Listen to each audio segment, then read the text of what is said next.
नमस्कार दोस्तों, election commission of India 18वीं लोकसभा चुनाव यानी कि 2024 के लोकसभा चुनाव के तारीख की घोषणा कर दी है। ये चुनाव 7 चरणों में कराए जाएंगे और 4 जून को इस चुनाव के परिणाम सामने आएंगे। इस राज्य में किस दिन मतदान होगा, इसका कार्यक्रम जारी करने से पहले मुख्य चुनाव आयुक्त राजीव कुमार ने बताया कि आयोग ने चुनाव के मद्देनजर क्या-क्या तैयारी की है। इसके बाद उन्होंने पत्रकार के सवाल के जवाब भी दिए। इस दौरान मुख्य चुनाव आयुक्त राजीव कुमार से 7 चरणों में मतदान करवाने की वजह, ईवीएम को लेकर के विपक्षी दलों की चिंताओं, चुनाव आयुक्त अरुण गोयल के इस्तीफे और आचार संहिता के उल्लंघन को लेकर पक्षपात के आरोप से जुड़े सवाल किए गए। उनसे यह भी पूछा गया कि जम्मू कश्मीर की लोकसभा चुनाव के लिए वोटिंग करवाई जा सकती है, तो वहां विधानसभा चुनाव भी अन्य 4 राज्यों की तरह साथ में ही क्यों नहीं करवाया जा सकता है। सबसे पहला सवाल, 7 चरणों में क्यों करवाया जा रहा है मतदान। एक पत्रकार ने पूछा कि विपक्षी दलों का आरोप है कि कई चरणों में चुनाव करवाना गैर जरूरी है और इसका फायदा सत्ताधारी दल को होता है। इस पर मुख्य चुनाव आयुक्त राजीव कुमार ने कहा, एक बार पूरे देश में भौगोलिक स्थिति को देखिए, नदी नाले, बर्फ, पहाड़, जंगल, गर्मी सोचिए, सुरक्षा बलों के मूवमेंट के बारे में सोचिए। उन्हें 3 से 4 दिनों में लंबी दूरी तय करनी होती है, उन पर बहुत दबाव होता है। देश में त्योहार होते हैं, होली, रमजान, रामनवमी। जब हम कैलेंडर देखते हैं तो एक तारीख से दूसरी तारीख पर जाना पड़ता है। हम अलग अलग तारीखें किसी को फायदा या नुकसान पहुंचाने के लिए नहीं करते हैं। ये आरोप गलत है, हम सिर्फ तथ्य पर बात कर सकते हैं। राजीव कुमार ने कहा कि कई राज्यों में भी परिस्थितियां अलग है। किसी राज्य में चुनाव एक ही चरण में होते हैं तो किसी राज्य में 7 चरणों में। जहां 7 चरणों में चुनाव है उसका विस्तार ज्यादा है और सीटें भी ज्यादा है। दूसरा सवाल, ईवीएम को लेकर मुख्य चुनाव आयुक्त राजीव कुमार से एक पत्रकार ने सवाल किया था कि विपक्षी दल ईवीएम की निष्पक्षता को लेकर चिंतित है। इसके जवाब में उन्होंने कहा कि ईवीएम को लेकर के कई बार सवाल आ चुके हैं। देश की संवैधानिक अदालत, हाई कोर्ट और सुप्रीम कोर्ट अलग अलग याचिकाओं की सुनवाई कर चुकी है। किसी में कहा गया कि ये हैक हो सकते हैं, कंप्यूटर से छेड़छाड़ हो सकती है, नतीजे बदले जा सकते हैं या 19 लाख लापता है, मगर हर बार अदालत ने इन आपत्तियों को खारिज कर दिया। उन्होंने ईवीएम पर एक किताब दिखाते हुए कहा कि किताब में हमने सवालों के जवाब भी दिए हैं और 40 मामलों में संवैधानिक अदालत के फैसले के बारे में बताया गया है। इसे एक्सपर्ट को भी पढ़ना चाहिए। बताया गया है कि कितनी बार ईवीएम से चुनाव होने के बावजूद सत्ताधारी दलों को सत्ता से हटना पड़ा।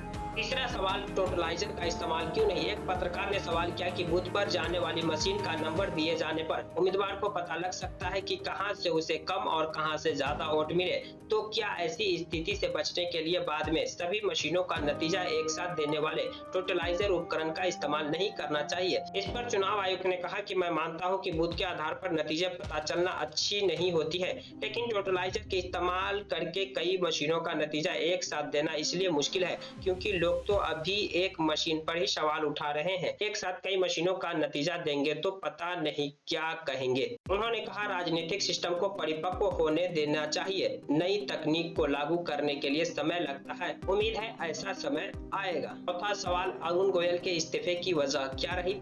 बीते शनिवार को चुनाव आयुक्त अरुण गोयल ने अपने पद से इस्तीफा दे दिया। एक पत्रकार ने इस संबंध में राजीव कुमार से सवाल किया कि गोयल ने पद क्यों छोड़ा, इस पर रोशनी डालनी चाहिए। जवाब में राजीव कुमार ने कहा कि वो हमारी टीम के खास सदस्य थे, उनके साथ काम करना अच्छा लगा, लेकिन हर संस्था में लोगों को पर्सनल स्पेस देना चाहिए। अगर उन्होंने निजी कारण बताए हैं तो उस मामले में निजी सवाल नहीं किया जा सकता। पांचवा सवाल, आचार संहिता के उल्लंघन पर दोहरे मापदंड क्यों। राजीव कुमार ने अपने भाषण में चुनाव आयोग की जिन 4 मुख्य चुनौतियों का जिक्र किया उनमें चुनाव आचार संहिता का उल्लंघन भी शामिल है। एक पत्रकार ने सवाल किया कि पीएम नरेंद्र मोदी और गृह मंत्री अमित शाह को लेकर कई बार शिकायतों पर यह देखने को मिला है कि चुनाव आयोग ने उस तरह से एक्शन नहीं लिया जैसे एक्शन विपक्षी नेताओं को लेकर लिया है। मुख्य चुनाव आयुक्त राजीव कुमार ने इसके लिए कोई स्पष्ट जवाब नहीं दिया। उन्होंने कहा कि ये एक तरह से हमारे ऊपर आरोप है। सवाल पूछने का अधिकार है आपको। पिछले 11 चुनाव में हमारे पास जितने भी आरोप आए हैं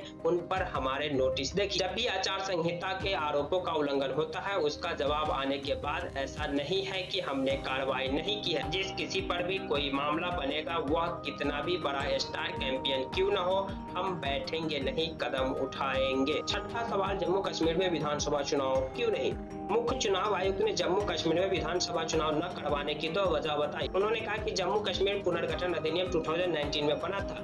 इसमें 107 विधानसभा की सीटों का प्रावधान है, जिसमें से 47 सीटें पीओके के लिए थी।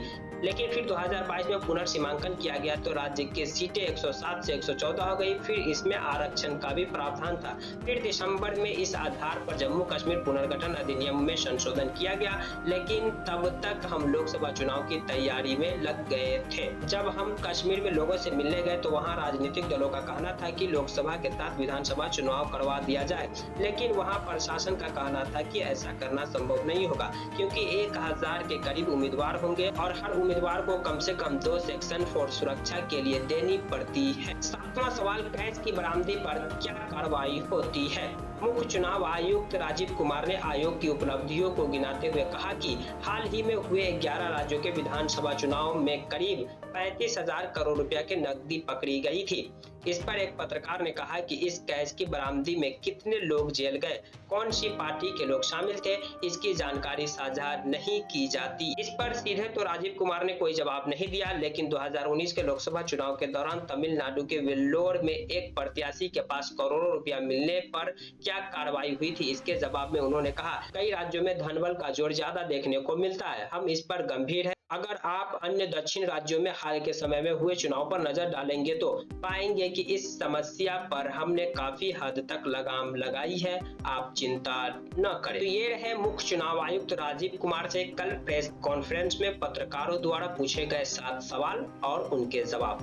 बाकी इस पर आपकी क्या प्रतिक्रिया है, कमेंट बॉक्स खोला कमेंट कर सकते हैं। जानकारी पसंद आई तो प्लीज वीडियो को लाइक कर दीजिए, चैनल को सब्सक्राइब कर दीजिए। अगर आप हमें फेसबुक पेज पर देख रहे हैं तो फेसबुक पेज को फॉलो करना न भूलें। Thank you for watching.